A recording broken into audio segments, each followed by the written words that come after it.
Hey guys, welcome back to Rusty Guns. So today we're going to be talking about how to troubleshoot some issues you might be having with failure to feeds or jams that you might be experiencing.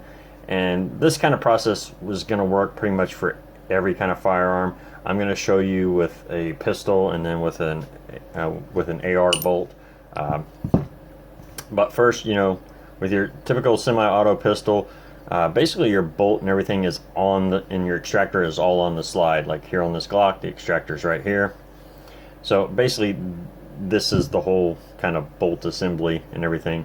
And then you'll have your barrel and your feed ramp right here. So now I am going to be using a dummy round. Okay, there is no primer, there is no powder in this. It is a dummy round. When you're doing this, please use dummy rounds. Okay. Don't use live rounds to do any of this with. Just no accidents, okay? If you have absolutely no choice but to do it, please be extremely careful. But I highly recommend when you're trying to troubleshoot things, don't use live rounds. Okay, so first kind of issue you might have is the slide isn't picking up the next round, okay, and chambering it in here, okay. It's not picking one up at all, okay. That typically almost every single time is the magazine. It has nothing to do with the gun. It is the magazine, because the magazine is not pushing the round up high enough for the slide to grab it, or the bolt like this to grab it and push it forward. And it only grabs on this very top part of the round, okay? That's what it's going to grab and then push forward. As it pushes it forward, okay, it then will slide. I'm going to go ahead and push this up in here. As it pushes it forward and that round starts to hit the feed ramp right here, it will slide up and lock itself in place, okay? And then it seats it in the barrel and you fire it. And that's how it's supposed to work, okay? So if it's not picking up that next round and chambering it, it's an issue with the magazine. It has nothing to do with the gun or whatever. The gun's working fine. All the other parts of the gun are working fine. It's just the magazine it's not getting pushed up high enough. Okay, so that's going to be issue number one. Now you can expect to experience this happen every once in a while, just out of the blue, because it is a machine. But if it's something that is happening consistently over and over, then you should probably change out your magazine, maybe change your magazine spring, check the followers and stuff like that in your magazines. But it's almost always a magazine issue. Okay, so your next problem is going to is now after the round's been fired and it's trying to eject the empty shell.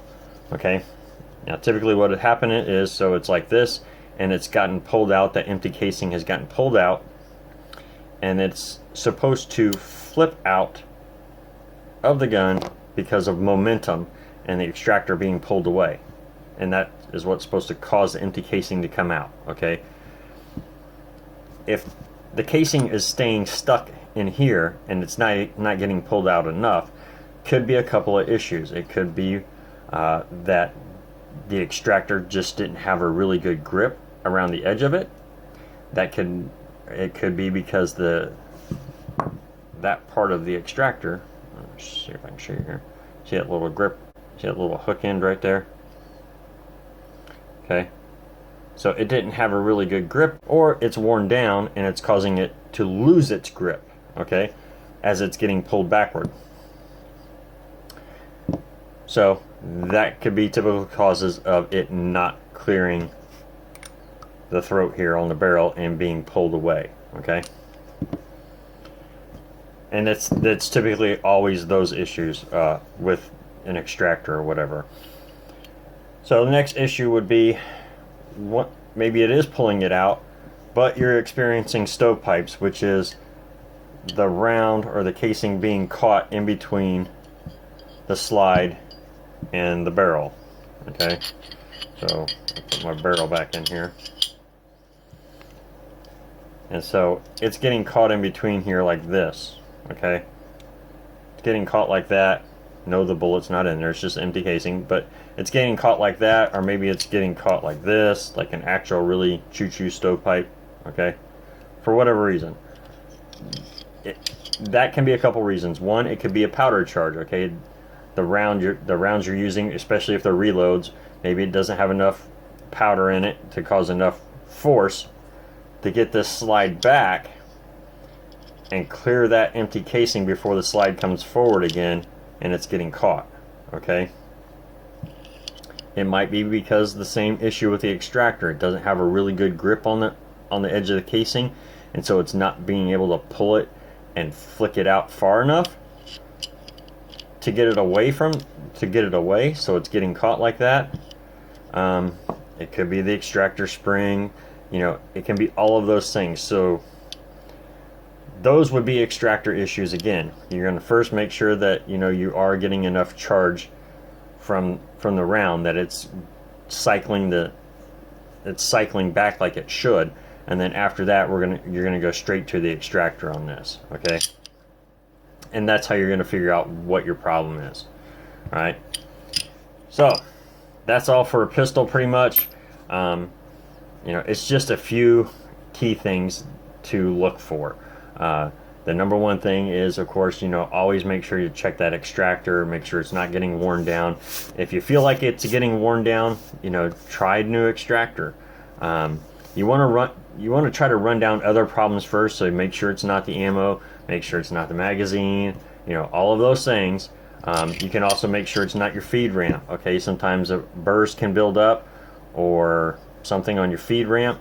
And so you want to make sure that that round is going up into the feed ramp as nice and easily as possible. Everything's fitting nice and snug. You want to check all of those things first before you go having to replace parts.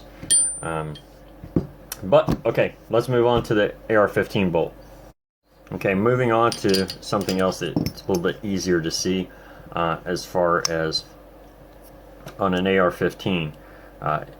Now this you'll be able to see a lot easier because an AR-15 actually has a little plunger rod right there that puts pressure on this casing. So if I put the casing in there, okay, you're going to see that it automatically, that little plunger automatically kicks this out to the right. So after this goes into the throat and it's getting pulled back, it's automatically being kicked out. And that's what's going to cause it, and that with the extractor is what's going to cause this to come flying out. So that's going to be issues also, okay? That little plunger rod, if that casing isn't coming out properly, it could be an issue with that little rod right there. I don't know if you guys can see that little guy right there, okay? Because that gets pushed in as that casing is sitting down there like that. Okay, so that could be causing an issue. And then the other issues, like I talked about with the semi-auto, you could have the spring, you could have the extractor itself isn't working properly. It's just slipping off because it's worn down. So those are just some of the things that could be causing an issue with your firearm, with it extracting a round or sending a round forward. So just some things to be looking out for. But that's all I got for you today, guys. Thanks a lot for joining me. Take care. I'll see you next time.